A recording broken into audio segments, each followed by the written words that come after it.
कौन ब्रह्मा का पिता है, कौन विष्णु की मां, शंकर का दादा कौन है, हमको दे बता।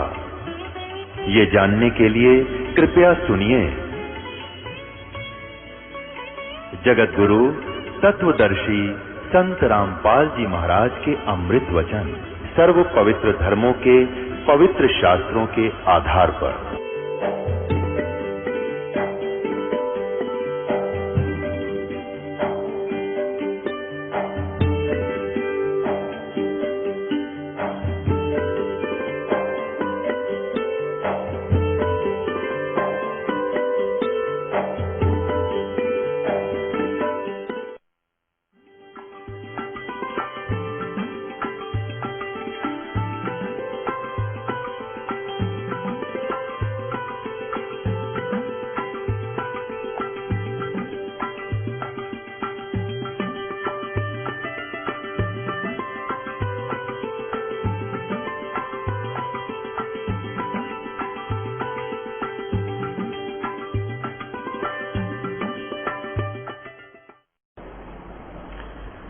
उस काल को देखकर अर्जुन आंखों देखा बता रहा है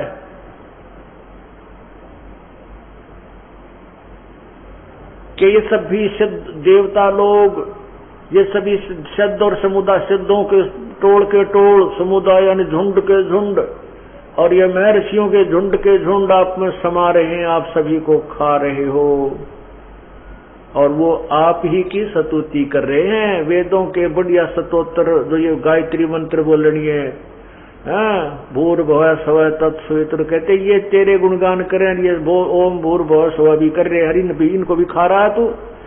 तो ये कहता मैं तो काल हूं भाई, सबको खाऊंगा। अब क्या बताते हैं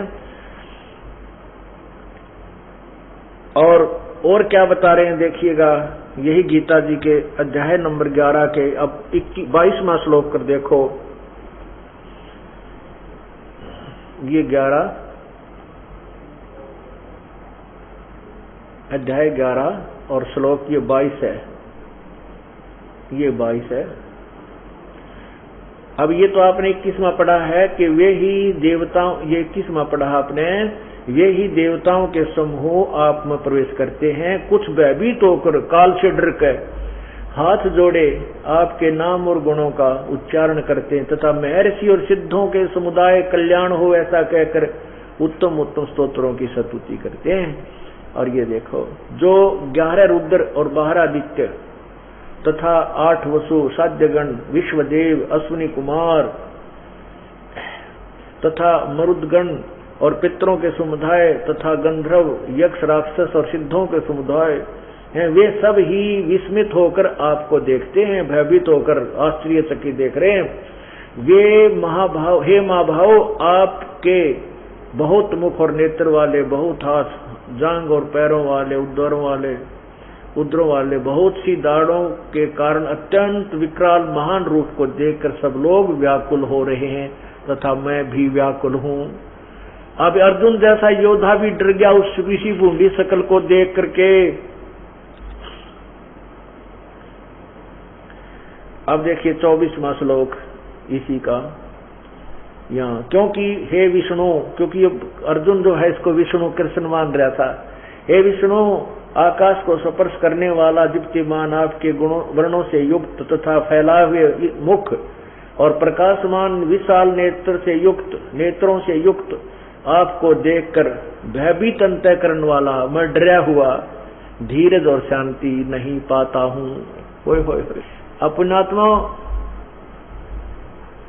ये काल है, श्री कृष्ण जी के अंदर प्रवेश करके ये काल बोल रहा था गीता जी को, ये ब्रह्म बोल रहा था, अक्षर पुरुष बोल रहा था। और इस काल को देखकर अर्जुन जैसा योद्धा भी कांप रहा है, सब सिद्ध पुरुष भी डरे हुए हैं, घबरा रहे हैं। तो वो काल उस परमात्मा के सामने हाथ जोड़कर खड़ा होता है, कबीर परमेश्वर के सामने।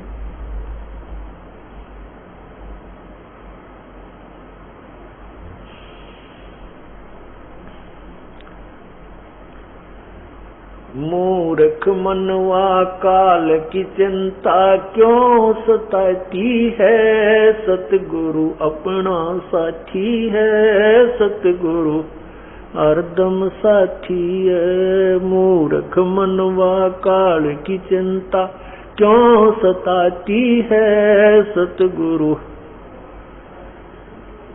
सतगुरु हरदम साथी है।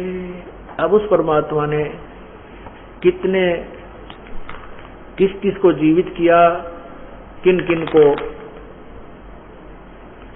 जीवन दान दिया जिनका जीवन शेष नहीं था, और कितने उस मोरध्वज ताम्रध्वज जैसी लीलाएं भी प्रभु ने करके दिखाई। सम्मन के पुत्र शेव अर्थात शिव को जो सम्मन ने काट के अपने हाथों से और डाल दिया था, उस पूर्ण परमात्मा ने जीवित किया। ये तो पैरेलल उसके समानांतर लीला है जो श्री कृष्ण और विष्णु के, आप समझिए। उसके अतिरिक्त मुर्दों को जीवित किया परमात्मा ने, जो कब्रों में दबा दिए गए थे, जल प्रवाह कर दिए गए थे, जिनकी आयु शेष नहीं थी, उनको भी आयु बढ़ाई। रामानंद की आयु शेष नहीं थी, प्रभु ने अपनी कृपा से उसकी आयु बढ़ाई। मूर्ख मनवा काल की चिंता क्यों सताती है, सतगुरु अपना साथी है, सतगुरु हरदम साथी है। मूर्ख मनवा काल की चिंता क्यों सताती है, सतगुरु अपना साथी है, सतगुरु हरदम साथी है। गबन गऊ काट के डाली कैसी करी डठाई, कह सिकंदर इसे जीवित कर दे जब मानो तेरी खुदाई।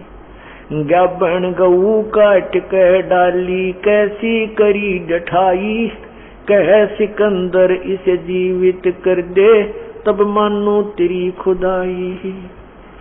माँ बेटा गौ बच्चा तत्काल जवाई फिर दूध दुहाती है, सतगुरु अपना साथी है, सतगुरु हरदम साथी है। मूर्ख मनवा काल की चिंता क्यों सताती है, सतगुरु अपना साथी है, सतगुरु हरदम साथी है। इंद्रमती पर काल झपट्या सतगुरु करी सहाई, कमाल कमाली जीवित कीने सत्य कबीर दुआई।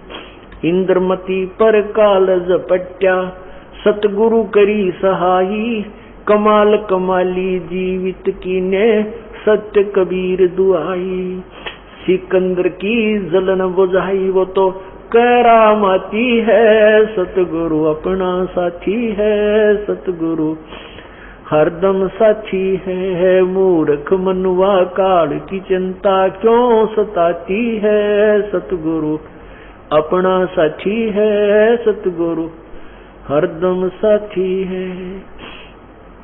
बिजली खान पठान सुलझाया और अब्राहिम सुल्तानी, हिंदू राजा वीर सिंह ने सीख गुरु की मानी। बिजली खान पठान सुलझाया और अब्राहिम सुल्तानी, हिंदू राजा वीर सिंह ने भी सीख गुरु की मानी।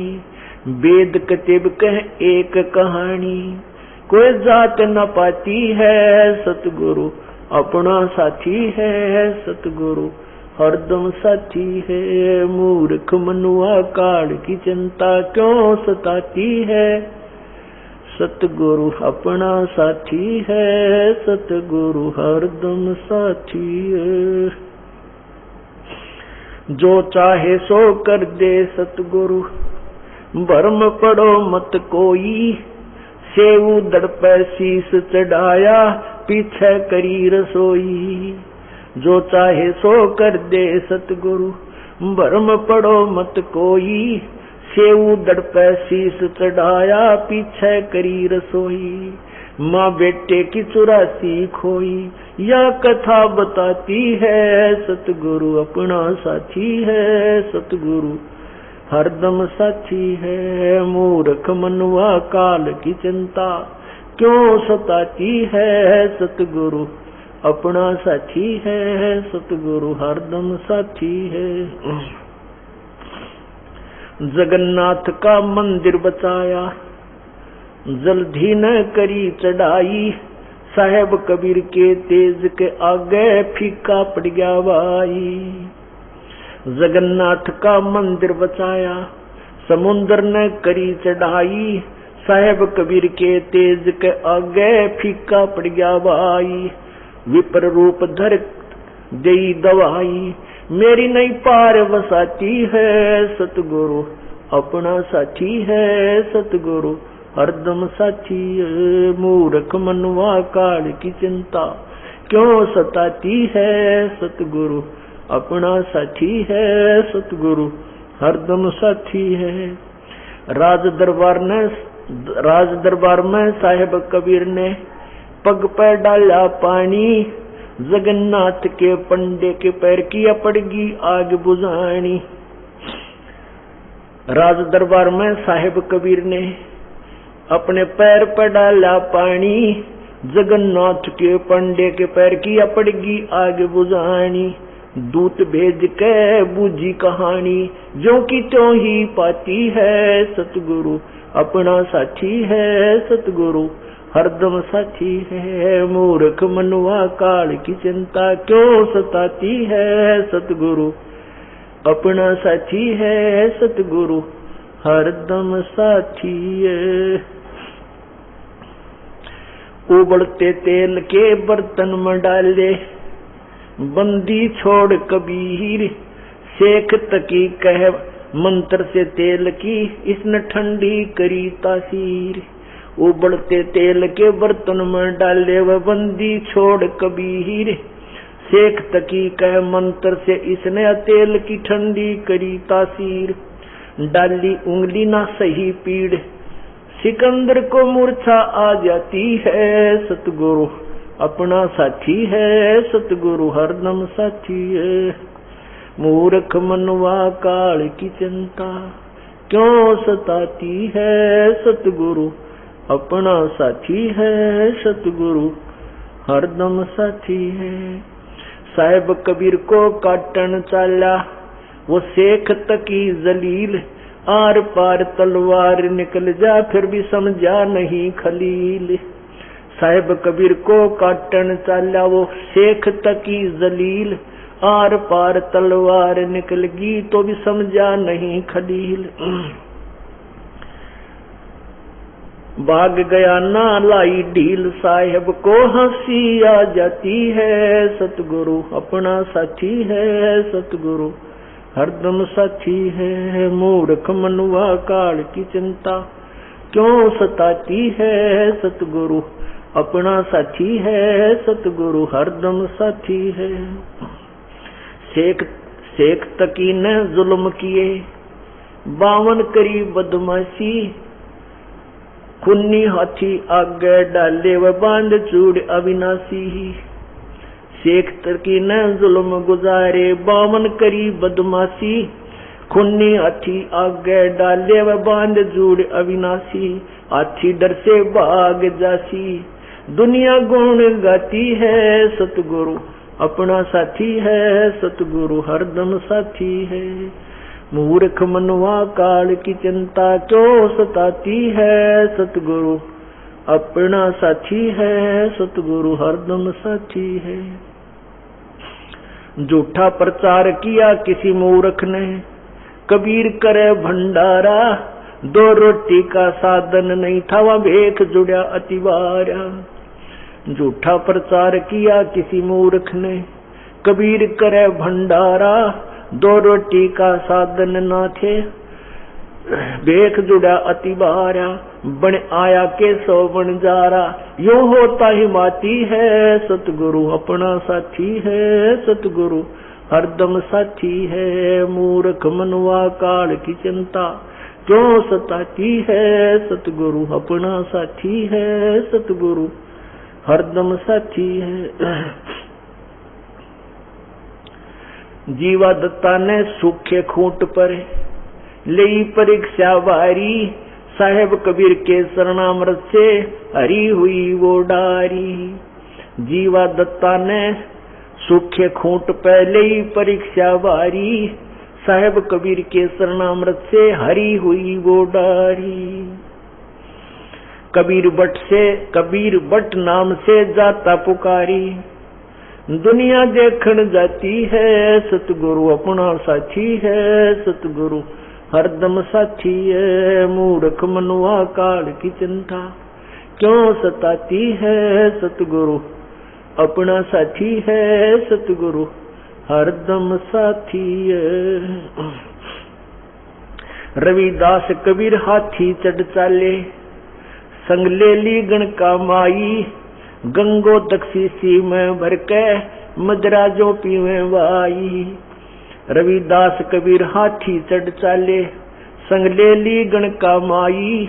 गंगो दक्षिसी में भर के मदरा जो पीवे भाई। 64 लाख ने भक्ति गंवाई। मूर्ख को न प्रतीत आती है। सतगुरु अपना साथी है। सतगुरु हरदम साथी है। मूर्ख मनुआ काल की चिंता क्यों सताती है। सतगुरु अपना साथी है। सतगुरु हरदम साथी है।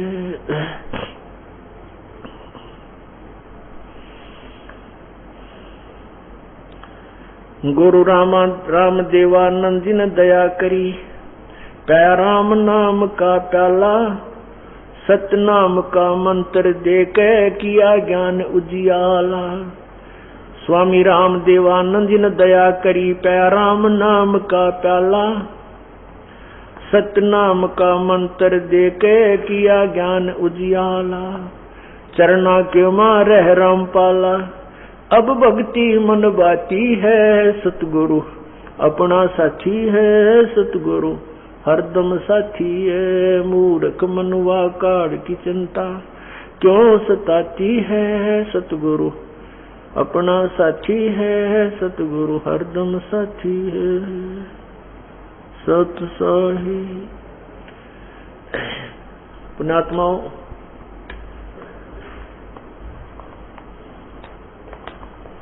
कहते हैं गुरु गुरु में भेद है। गुरु गुरु में भाव और सोए गुरु बंदिए जो शब्द लखावे दाओ। गुरु प्रत्येक को गुरु कहा जाता है जो कोई भी दिशा दर्शन दिग्दर्शन कराता है, लेकिन उन गुरुओं में अंतर होता है।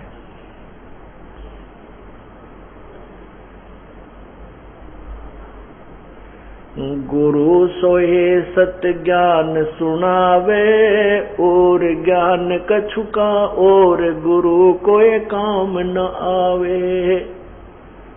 गुरु सोहे तत्व ज्ञान सुनावे और गुरु कुछ काम न आवे।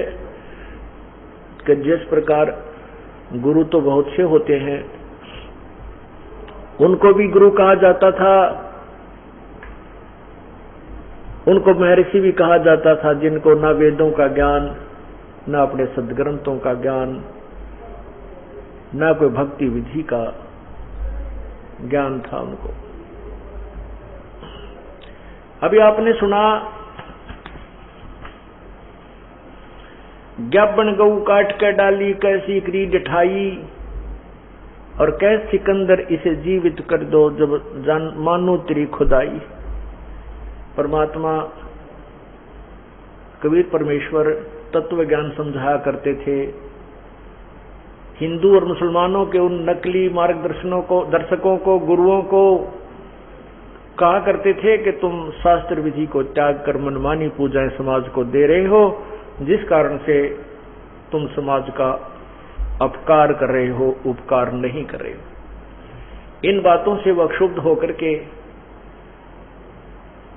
और प्रभु के शत्रु बन गए कि ये हमारी इंसल्ट कर रहा है, हमारी बेइज्जती कर रहा है।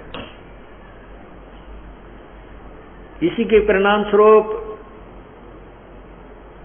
एक बार सिकंदर लोधी राजा जो दिल्ली के बादशाह थे, भारतवर्ष के जो सम्राट थे उसके अंतर्गत अन्य छोटे राजा लोग आया करते थे। तो काशी का नवाब वीर सिंह बघेल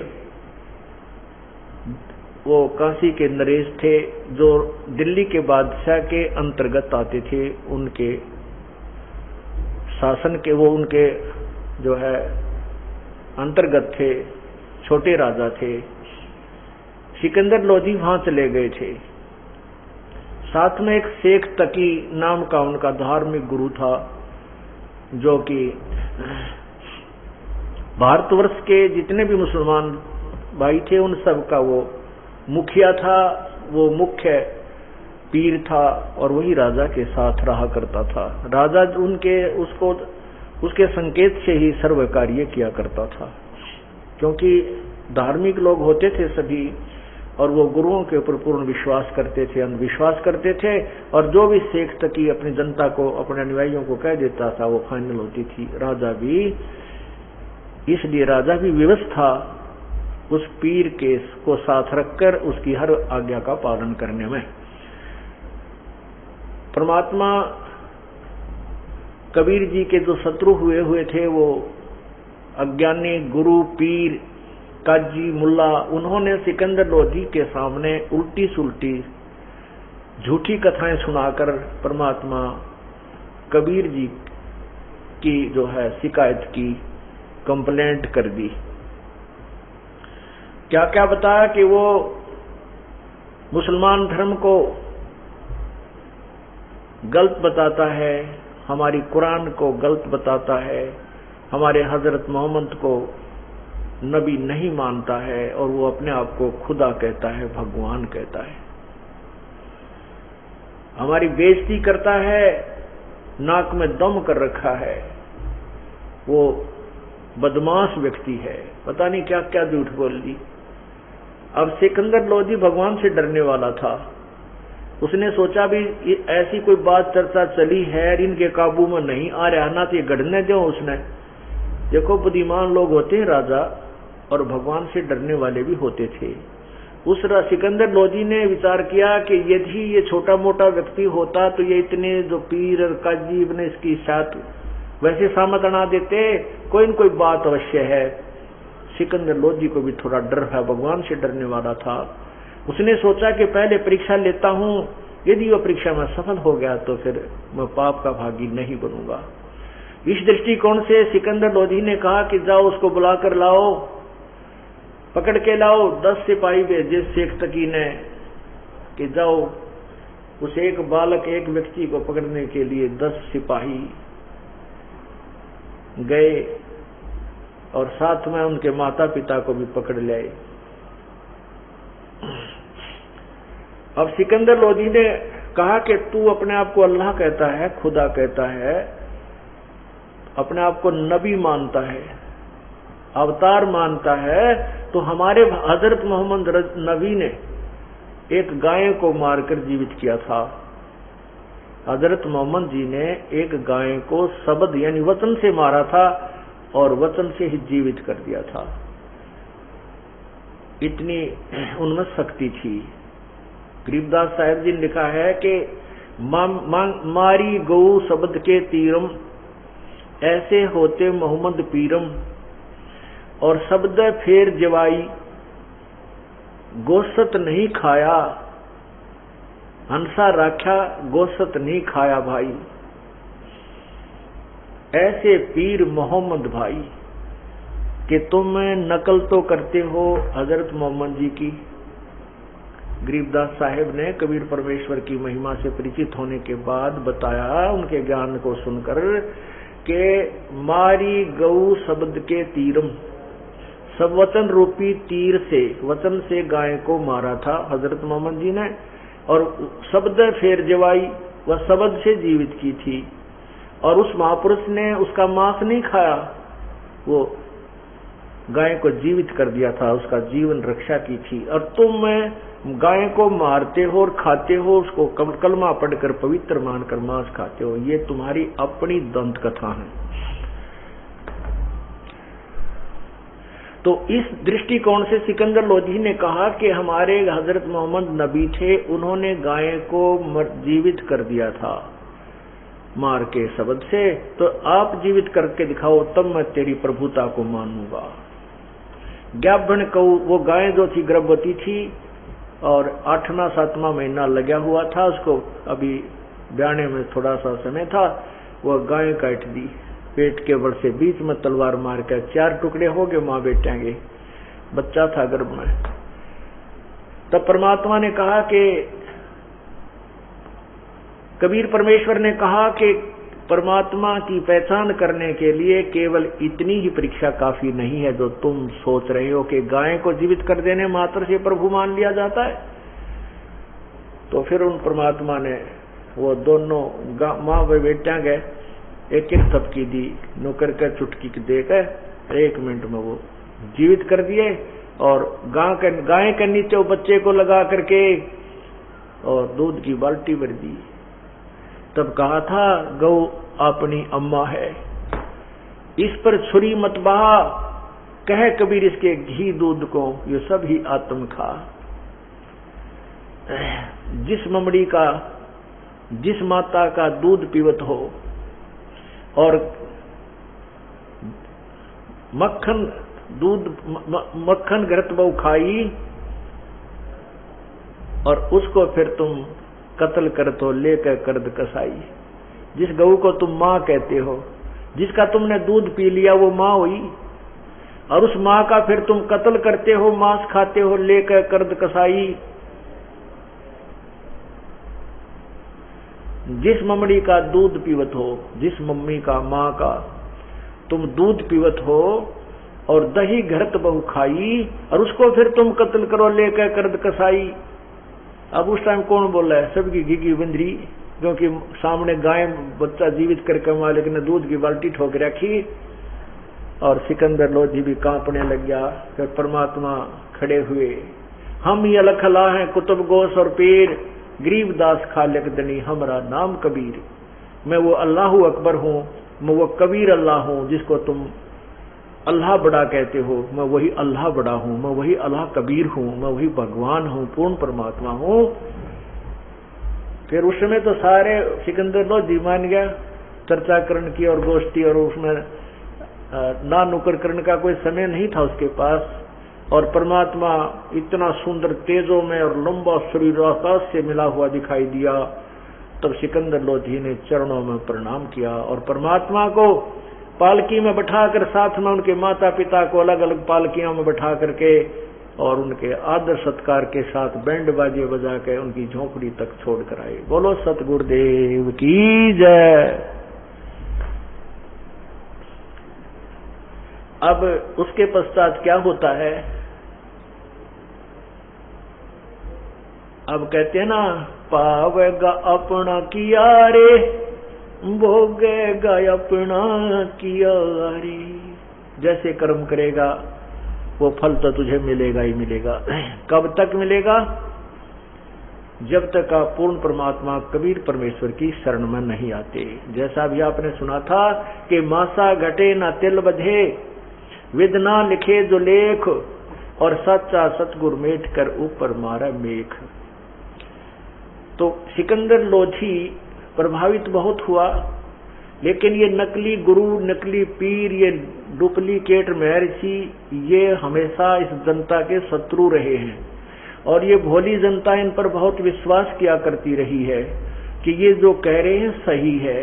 जब वहां परमात्मा ने सबके समक्ष गाय को जीवित कर दिया, बच्चे को भी जीवित कर दिया, दूध की बाल्टी भर दी और दूध पिया गट गट, औरों को भी पिलाया, तो उसको सिकंदर लोधी भी प्रभावित हुआ। लेकिन वो नकली पीर जो शेख तकी था उसका शत्रु था, वो पीर नहीं था, गुरु नहीं था, वो गुरु के रूप में एक शत्रु था। जैसे ईसा मसीह जी ने यही शब्द उच्चारण किए थे कि जिनको तुम अपने निकटतम, जिनको तुम अपने गुरु मानते हो, ये तुम्हारे सामने तुम्हें बहुत अच्छे नजर आते हैं, बहुत प्यारे लगते हैं, ये भेड़ की रूप, भेड़ की शक्ल में ये भेड़िए हैं जो तुम्हारे जीवन को खा रहे हैं। इन्हीं बातों से दुखी होते होकर के उन गुरु लोगों ने, उसमें अशिक्षित समाज था और भ्रमित कर दिया और उस पुण्यात्मा को क्रश करवा डाला। आज वही स्थिति इस दास के साथ चल रही है, लेकिन अब समाज शिक्षित है और हिंदुस्तान स्वतंत्र है। इन लोगों की वो दाल नहीं चल पाई और नहीं गल पाई और ना ही गलेगी। अगर आज से 50-100 साल पहले शुरू होती है ये मार्ग, तो इस दास का हफ्ते पहले पता नहीं टुकड़े कहाँ मिलते, राख बन जाती। परमात्मा ने ऐसे समय में शुरू करना था, सुनियोजित था प्रभु का कि ये समय आ गया है, समाज शिक्षित है, ज्ञान और शास्त्र हमारे साथ हैं, इसलिए इन भ्रमित करने वालों का दाव नहीं लग पाया। हालांकि इन्होंने तो अपने तरफ से पूरा काम कर दिया था कि ऐसा काम कर दो, झूठा केस बनवा दिया, जबकि हमारे आश्रम पे आक्रमण हुआ क्रोथा में, उनको तो इनाम दे दिया। ये देखो यहाँ के काल के इस कलयुग के न्यायकारी राजा जो आक्रमण करने आए, कानून हाथ में लिया, उनको तो इनाम दे दिया, उन पे कोई केस नहीं करने को तैयार। और निर्दोष जो अपने आश्रम में बैठे थे चुपचाप उनके ऊपर आक्रमण किया, और ना जाने किन कारणों से उनको गोलियों से, पुलिस की गोलियों से घायल हुए हैं।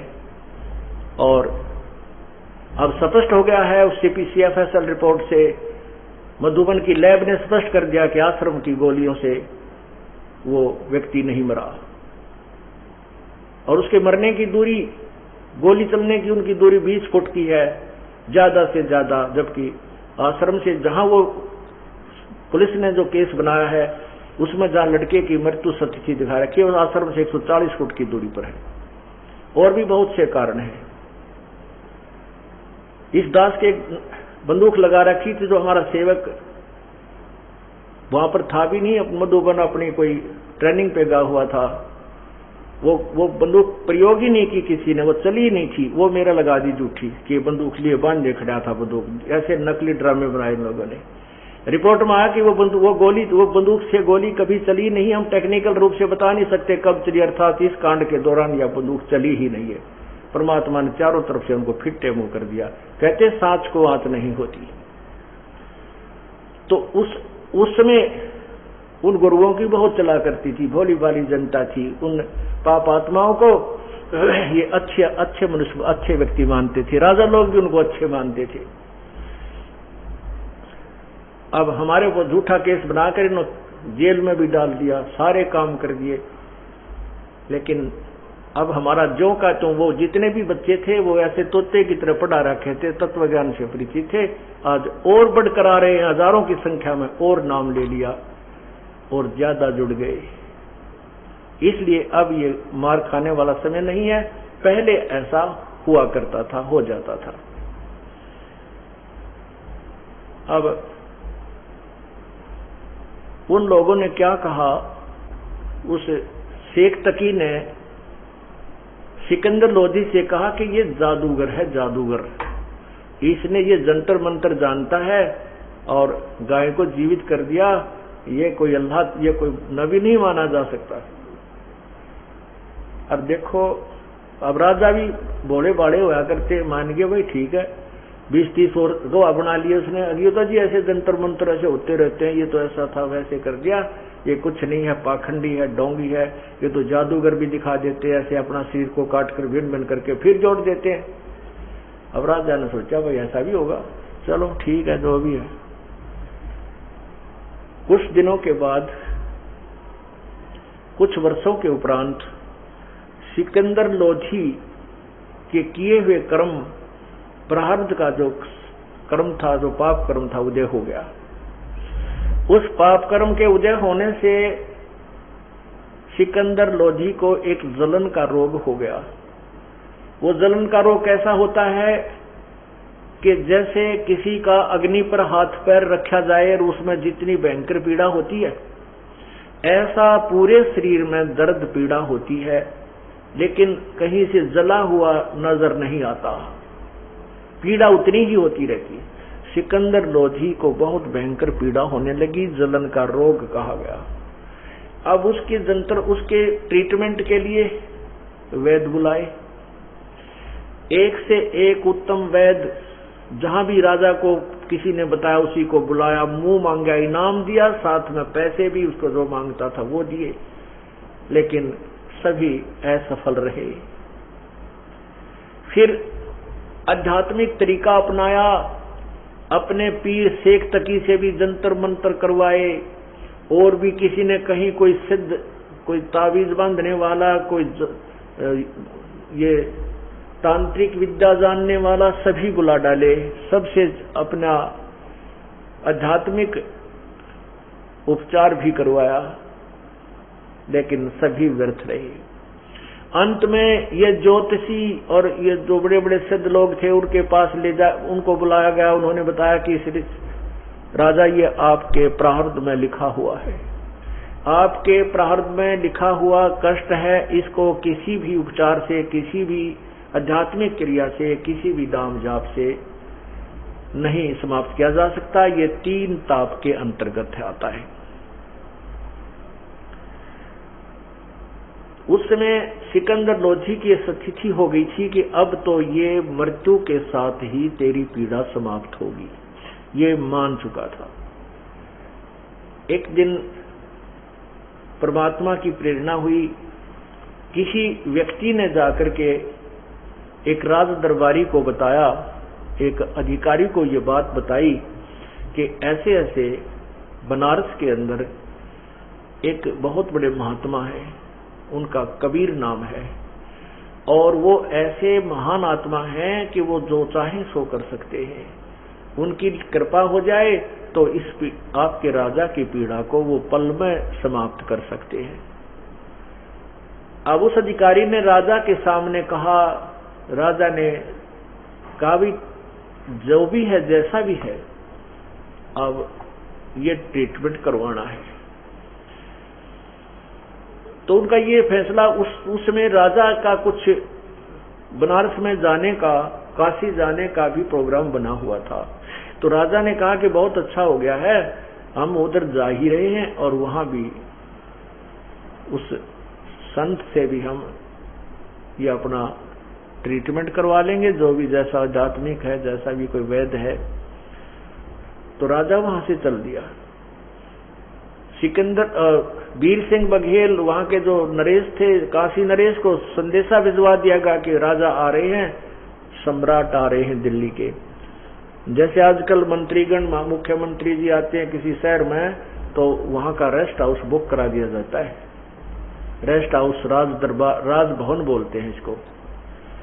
तो उस राजभवन रेस्ट हाउस में वीर सिंह बघेल राजा ने पूरी व्यवस्था सम्राट के लिए कर दी, ठहरने की, खाने पीने की व्यवस्था बनवा दी। अब जो ही वो सिकंदर लोधी वहां पहुंचा, वीर सिंह बघेल ने खाने के लिए बहुत सुंदर सुंदर आइटम, काजू, किशमिश, सेब, संतरे, केले, दूध के गिलास सब जगह मेज के ऊपर जो ना सजा दिए, और कहा, राजन जलपान कीजिए, आप यात्रा से चलकर आए हो, थक गए होंगे।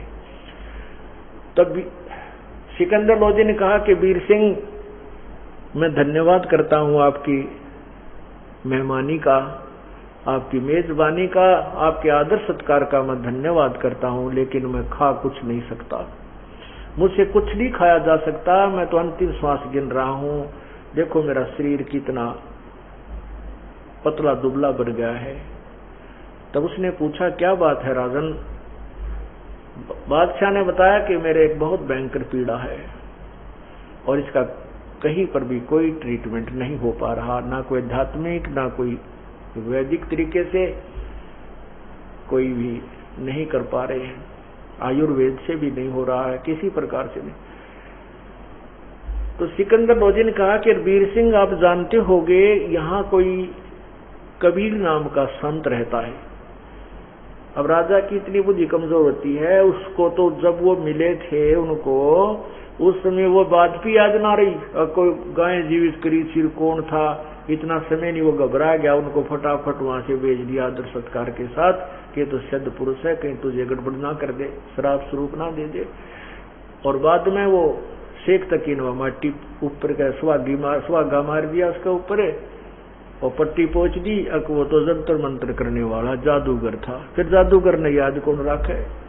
तब उसने सिकंदर लोधी ने जब ये बात कही कि आपके यहाँ कोई कबीर नामक कोई संत है, आप जानते होंगे, अगर वो उसको कृपा है, बुला कर लाओ। अब शेख सिकंदर तो वीर सिंह बघेला परमात्मा से परिचित था, उनका शिष्य हो चुका था कबीर परमेश्वर की शक्ति से परिचित होकर के। जो काशी नरेश था वीर सिंह बघेल, वो कबीर जी का शिष्य था और परमात्मा की शक्ति से पूर्ण परिचित था कि ये पूर्ण परमात्माएं हैं और सारी सृष्टि के मालिक हैं, लोग इन्हें पहचानने में गलती कर रहे हैं। तो शेख सिकंदर लोधी ने जब ये कहा कि कोई कबीर नाम का यहाँ संत बताया है, उसको भी दिखा लेते हैं। वीर सिंह की आंखों में पानी भराया और कहा कि राजन, अब आप ठीक ठिकाना आ गए हो, अब आपका रोग नहीं रहेगा। इस बात को सुनकर सिकंदर ने कहा कि आप शीघ्र बुलाओ उसको। तब सिकंदर से वीर सिंह जी ने कहा कि हे राजन, जो आज्ञा आपकी वही होगा। एक अर्ज है दास की कि कहते हैं संत को बाई ऑर्डर नहीं बुलाना चाहिए, सब इच्छा से वो आ जाए वो दूसरी बात है। ऐसे परम संत से जिससे हमने वो उम्मीद है कि जो कहीं पर भी कोई उसका उपचार नहीं है, कोई भी उसका समाधान नहीं है, जिससे हम ये इलाज करवाने की चेष्टा कर रहे हैं, और उसको हम बाई ऑर्डर नहीं बुलाना चाहिए, ऐसा लिखा है सदग्रंथों में। और संत के पास स्वयं जाकर के विनम्र भाव से प्रार्थना करनी चाहिए, तब वो प्रसन्न होकर के अपनी कृपा बख्शेंगे तो राहत मिलेगी। यदि हम उनको बाई ऑर्डर बुला भी लेंगे और उन्होंने आकर के हमारे ऊपर रजा नहीं बख्शी, वो महसूस कर लेंगे कि इन्होंने मुझे जानबूझ के बुलाया, तंग करने के लिए बुलाया, अपनी शक्ति के द्वारा मुझे बुलाया है। और यदि उन्होंने रजा नहीं की, उन्होंने मेहर नहीं की, उनके आने से कोई लाभ नहीं होगा। अब सिकंदर लोधी कहते मरता क्या नहीं करता। अब वो भी समझ गया, धार्मिक व्यक्ति था, कहने लगा अभी कोई बात नहीं, इतनी दूर आगे 800 किलोमीटर दिल्ली तय और 2 किलोमीटर और चलेंगे और मत बुलाना, मैं खुद और पैदल चलूंगा। अब वीर सिंह जी को कबीर परमेश्वर जी की दिनचर्या का खूब ज्ञान था। उनको पता था कि ये शाम का समय है, इस समय कबीर परमेश्वर अपनी झोंपड़ी पर ना मिलके स्वामी रामानंद जी के आश्रम में जाते हैं, वहां संध्या आरती करते हैं, संध्या आरती के उपरांत वो वापस आते हैं। तो वीर सिंह बघेल जो है राजा सिकंदर लोधी को साथ लेकर सैकड़ों सैनिक, साथ बॉडीगार्ड, और रामानंद जी के आश्रम के सामने पहुंच गए। वहां द्वारपाल जैसे गेट कीपर गेट पर खड़ा था, द्वार पर एक सेवक खड़ा था। उस सेवक से वीर सिंह बघेल ने कहा, क्योंकि वीर सिंह बघेल रामानंद जी के नखरों से परिचित था, वो नखरे करता था कि मुसलमानों के विषय में ऊट पटांग बातें भी करता था और मुसलमानों को एक हेय जानता था स्वामी रामानंद जी। और वो कबीर परमेश्वर जी के वैसे तो शिष्य हो चुके थे, लेकिन परमात्मा की आज्ञा से उनको कहा गया था कि आप मेरे गुरु बने रहना संसारिक दृष्टि में, नहीं तो आने वाले समय में ये नकली लोग जो हैं संत ये कहा करेंगे कबीर जी ने कौन सा गुरु बनाया था और काल का दाव लग जाएगा। इस दृष्टिकोण से रामानंद जी वैसे सामाजिक तौर पर ते गुरु थे और आंतरिक मामले में वह शिष्य थे कबीर परमात्मा के। फिर भी हम यहाँ सांसारिक जो व्यवस्था है उसको लेकर चलेंगे। तो वीर सिंह बघेल भी वहां जाते थे। वीर सिंह बघेल को पहरेदार यानी परमात्मा और रामानंद जी के जो ऋषि शिष्य थे वो जानते थे, पहचानते थे। और वीर सिंह भी ये जानता था कि सिकंदर लोधी मुसलमान है, जब मैं इसको सीधा भीतर ले गया तो रामानंद जी मेरे से नाराज हो जाएंगे और मुझे कोई श्राप ना दे दे, को वचन ना कह दे। इस दृष्टिकोण से अपना पीछा छुटवाने के लिए उसने पहले ही आज्ञा मांग ली कि स्वामी रामानंद जी से हमारी प्रार्थना करना। वीर सिंह ने उस गेट पर खड़े सेवक से कहा कि स्वामी रामानंद जी से प्रार्थना करना कि सिकंदर लोधी दिल्ली के बादशाह आपका दर्शन करना चाहते हैं और कबीर जी से मिलना चाहते हैं। जब तक वो उस पहरेदार से ये पूछा था सेवक से कि कबीर जी हैं क्या उपस्थित आश्रम में, तो सेवक ने कहा था कि कबीर जी अभी आए नहीं हैं। कितनी देर में आएंगे, वीर सिंह ने पूछा। सेवक ने कहा कि उनकी मौज है, समय तो हो गया आने का, आए तो अब 10 मिनट में आ जाए, नहीं तो घंटा आध घंटे में तो आएंगे ही आएंगे, अवश्य आते हैं। तब वीर सिंह ने कहा था कि आप रामानंद जी से एक आज्ञा लेना कि दिल्ली के बादशाह सिकंदर लोधी, ये मुसलमान सम्राट हैं, ये आए हुए हैं और इस कबीर जी से मिलना चाहते हैं, तब तक आपके आश्रम में आपके दर्शन और यहाँ विश्राम करना चाहते हैं। अब सेवक अंदर गया। सेवक ने जाकर स्वामी जी से कहा कि ऐसे ऐसे वीर सिंह बघेल के साथ दिल्ली के बादशाह मुसलमान सम्राट सिकंदर लोधी आए हैं, वो कबीर जी से मिलना चाहते हैं और तब तक आपके यहाँ आश्रम में अंदर आना चाहते हैं, आपके दर्शन करना चाहते हैं। अब रामानंद जी मुसलमानों से बहुत चिढ़ते थे। वैसे तो वो पहले जाति पाति में भी बहुत ज्यादा विश्वास रखते थे, लेकिन परमात्मा ने एक ऐसी लीला की थी उनके साथ, वो जाति पाति यानी हिंदू धर्म में जो भी जाति पाति थी उसको नहीं मानते थे, लेकिन मुसलमानों को फिर भी वो हे समझते थे। अब एक परमात्मा, पूर्ण परमात्मा कबीर जी ने एक शिकार में, एक तीर में कई शिकार करने थे। रामानंद जी का भी भ्रम तोड़ना था और सिकंदर लोधी का भी वह आकड़ काटनी थी। अब सिकंदर लोधी के विषय में रामानंद जी ने सुना। रामानंद जी कोपित होकर, क्रोधित होकर जो बोले कि उस कह दिए मुसलमान के लिए इस आश्रम में स्थान नहीं है और बाहर इंतजार करे। इस आवाज को, जो कड़ाके की आवाज रामानंद जी ने कई बार सिकंदर लोधी भी सुन रहा था, कहीं साथ में ही उनका आसन था। कहते उनको उनके लिए कोई स्थान नहीं है इस आश्रम, मुसलमानों के लिए बाहर इंतजार करे, ऐसे ऐसे एक दो अपशब्द भी बोले। अब सेवक ने आकर कहा कि स्वामी जी ने मना कर दिया है और कहा कि मुसलमानों के लिए इस आश्रम में कोई स्थान नहीं है, चाहे राजा हो चाहे महाराजा हो। अब सिकंदर लोधी पहले तो दुखी था अपने दुख से, और बीमार आदमी में चिड़चिड़ापन ज्यादा होता है तो और गुस्सा उसका तो 100 पर पारा गया। एकदम क्रोधित हो गया और तलवार निकाल ली अपने कमान तय, उसने म्यान तय, और मन में ये विचार किया एक महाराजा को, एक दिल्ली के सम्राट को ये ऐसा व्यवहार करता है इसके सम्राट के साथ, तो आम मुसलमानों के साथ इसका क्या व्यवहार रहता होगा। ऐसे पाप आत्मा को खत्म कर देना चाहिए। राजा ने कौन कलम पकड़ा, उसकी कौन हाथ पकड़े, निकाल कर तलवार चल पड़े आगे। वो तो मर्यादा थी, शेष ने हाथ जोड़े, वही नहीं जाना है, और उसको ऐसे फेंक दिया, शेष एक तरफ पड़ गया जाके। अब वहां कौन से 2 बाड़े खड़े थे, राजा का मुकाबला कर ले। राजा पहुंच गया और वो रामानंद जी अपने आसन पर बैठे थे, ऐसे जाते ही उन्होंने गर्दन काट दी तलवार से स्वामी रामानंद जी की। धड़ कहीं गिरा और शीश कहीं पड़ा और रक्त बहकर चल पड़ा।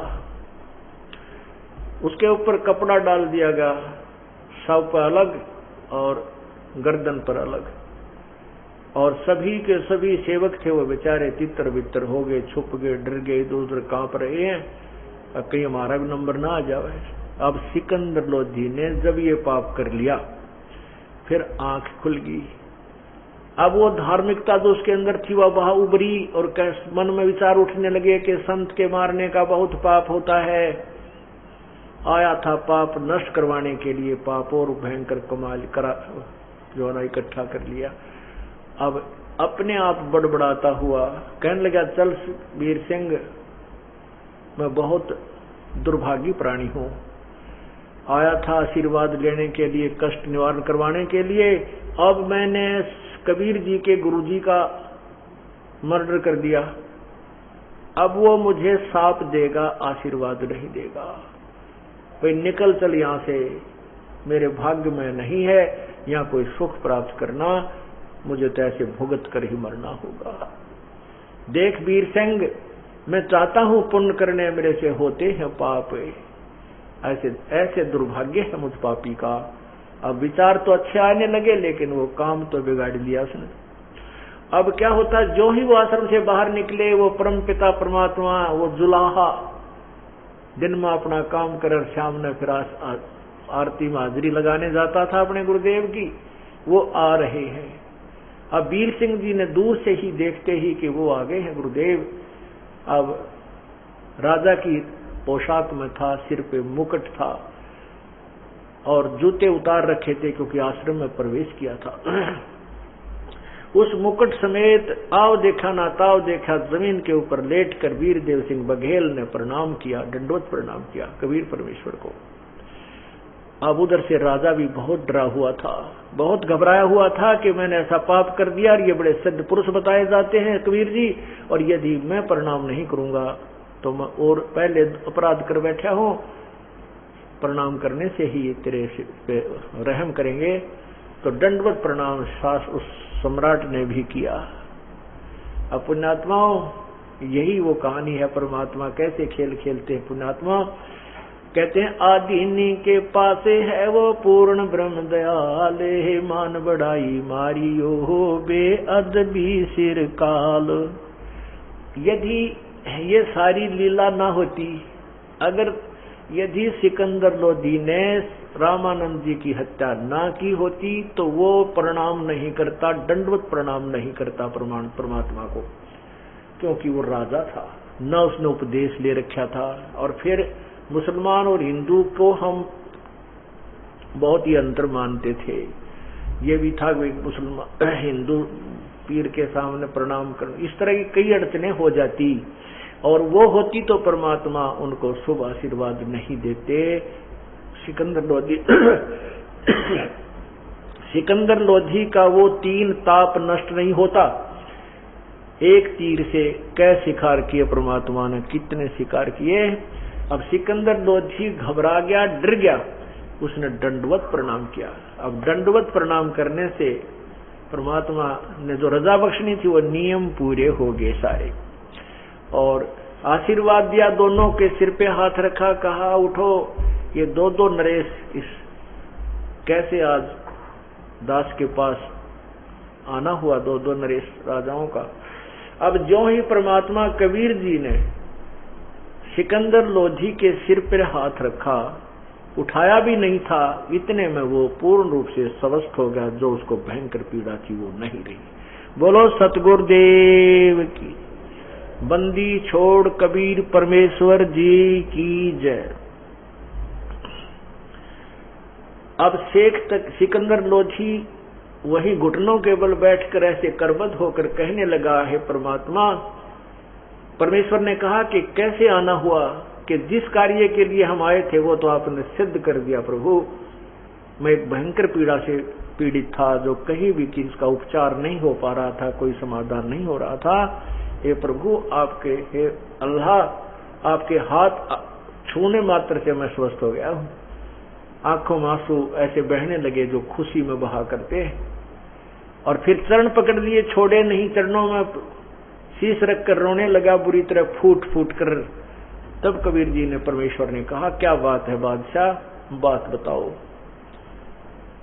सिकंदर लोधी ने कहा कि मैं पापी आत्मा हूं, मुझे क्षमा कर दो प्रभु, मुझे क्षमा कर दो प्रभु, मुझे क्षमा कर दो। अल्लाह, अल्लाह की जात है तू, मुझे माफ कर दो। परमात्मा ने कहा, मैंने माफ कर दिया, बात बताया। हक नहीं, मैंने ऐसा अपराध कर दिया, मुझे माफ नहीं कर सकते। प्रभु ने कहा, हमने जो कह दिया सो कह दिया, आप बात बताओ क्या है। तब उन्होंने सारी कहानी बताई। सिकंदर लोधी ने वहीं चरण पकड़े पकड़े कहा, प्रभु मैं एक बहुत पीड़ा से पीड़ित था, भयंकर रोग था, मुझे सब जगह ट्रीटमेंट करा लिया, मुल्लाओं से, काजियों से, हिंदू पीरों से, हिंदू गुरुओं से, हिंदू ऋषि महर्षियों से, तांत्रिकों से, फिर वैद्यों से, मुझे कोई राहत नहीं मिली। सबने कहा था कि तेरे प्रारब्ध का रोग है, ये तेरे 3 ताप के अंतर्गत तुझे पीड़ा है, आजीवन ये कष्ट बना रहेगा। हे प्रभु, आपकी कृपा से वो नहीं रहा मेरा। अब मैंने एक और जुल्म कर दिया।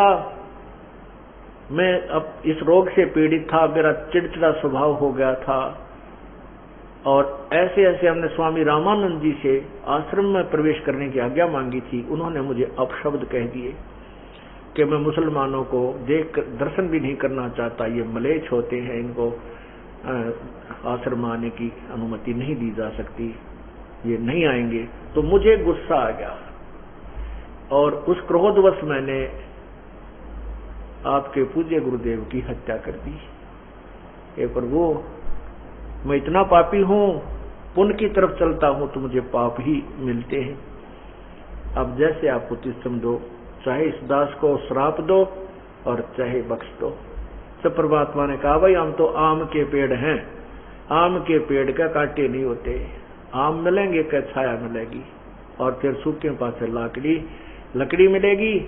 हम बबूल नहीं है, हम वो सिद्ध पुरुष नहीं है जो छोटी सी बात पर के शराब दे देते थे तेरा नाश होगा। जैसे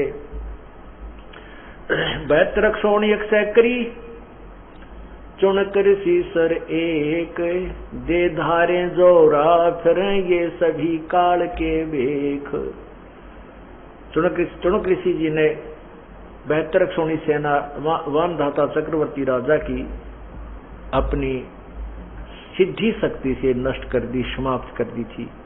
परमात्मा बोले वह कीकर के पेड़ थे, उन्होंने बबूल तैयार कर रखी थी, और हम आम के पेड़ हैं। हमारे यहाँ श्राप नहीं है, केवल आशीर्वाद होता है। हाँ, जो जैसे जन्म करेगा उसको फल आप पे मिलेगा, हम नहीं देंगे। तो कहा कि कोई बात नहीं, कोई किसी को नहीं मारता, आप उसकी हत्या आप ही के द्वारा लिखी हुई थी, वो इसलिए रामानंद जी मारे गए हैं। उनकी आयु शेष नहीं थी, आपके द्वारा ही वो मारा जाना था, ऐसा प्रारब्ध था, और आपका दोष नहीं है। ये कोई तेरा और उसका पिछला हिसाब किताब था। और कहा कोई बात नहीं, एक काम कर, आप ऐसे मत जाना, उनका अंतिम संस्कार करवा के जाना, नहीं तो दुनिया तुम्हें थूकेगी। तब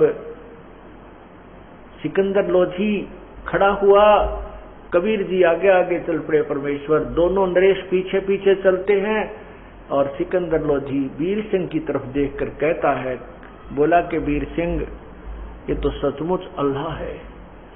देखो, मैंने इनके गुरुदेव की हत्या कर दी, इनके मन में भी नो को नहीं, मेरे प्रति जरा सा भी कोई कोप नहीं किया। ये तो सचमुच भाई महान संत हैं, परम शक्ति हैं।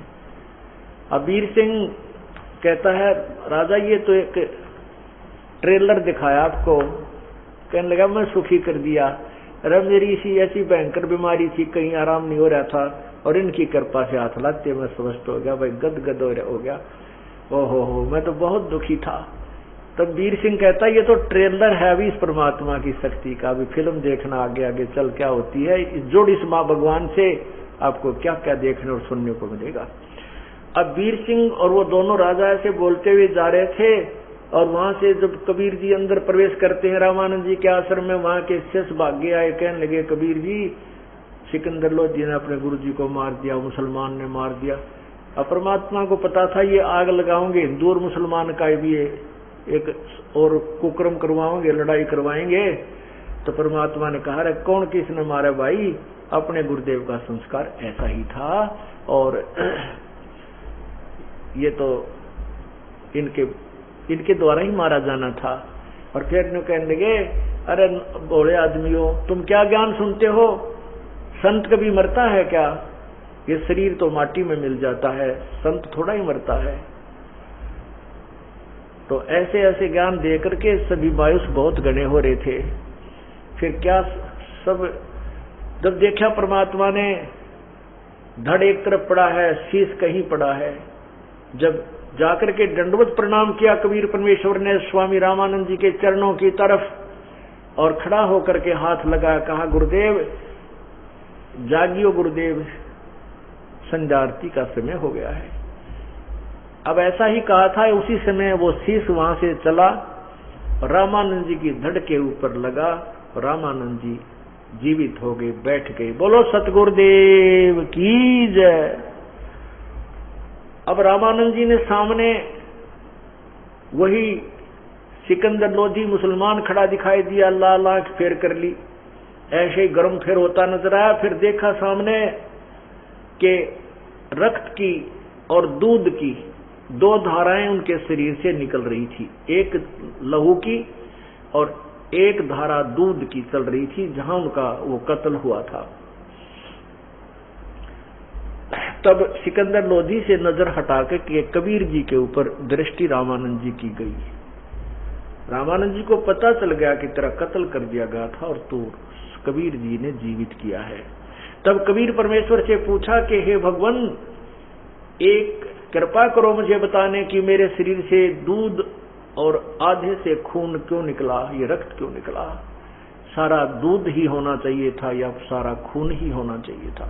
तब परमात्मा ने कहा, स्वामी जी आप जानी जान हो, अंतर्यामी हो, मुझसे क्या पूछ रहे हो, आप सब जानते हो। जैसे गुरुदेव के सामने हमने बोला जाता है, वचन करने होते हैं, इस दृष्टिकोण से प्रभु ने कहा। फिर बताया कि आप पहले अन्य जाति वालों को, हिंदुओं को भी हे दृष्टि से देखा करते थे, उनका आदर नहीं करते थे, आप उनको भिन्न समझते थे। और आज आप अभी तक आप इतना तो हो गया कि आप हिंदुओं को तो एक मानने लगे, लेकिन मुसलमान को आप आज भी भिन्न समझते हो। प्रभु अभी आप मोक्ष के काबिल नहीं हुए थे, इसलिए आप में अभी मलिनता शेष है, इसलिए आपका पूर्ण रूप से खून दूध नहीं बना, आप पवित्र नहीं हुए। हिंदू और मुसलमान एक पिता की संतान हैं, भिन्न भिन्न नहीं है। रामानंद जी एकदम शर्मिंदा बहुत हुए, चरणों बहुत ही, और उस सिकंदर लोधी को खड़ा होकर के और सीने से लगा लिया, कहा बेटा मेरे से भूल होगी, मैं सचमुच मंदबुद्धि का व्यक्ति हूं, मैं अभी भी हिंदू और मुसलमान को दो मानता था। और उसी समय कबीर परमेश्वर के भी चरणों को छुआ। प्रभु ने कहा कि नहीं, आप मेरे गुरु हो, ऐसा ना करो। तब उसके बाद रामानंद जी ने कहा कि आज के बाद हिंदू और मुसलमान मेरे अपने ही बच्चे होंगे, मेरे अपने भाई बहन हैं, मैं कभी नफरत नहीं करूंगा। बोलो सतगुरुदेव की।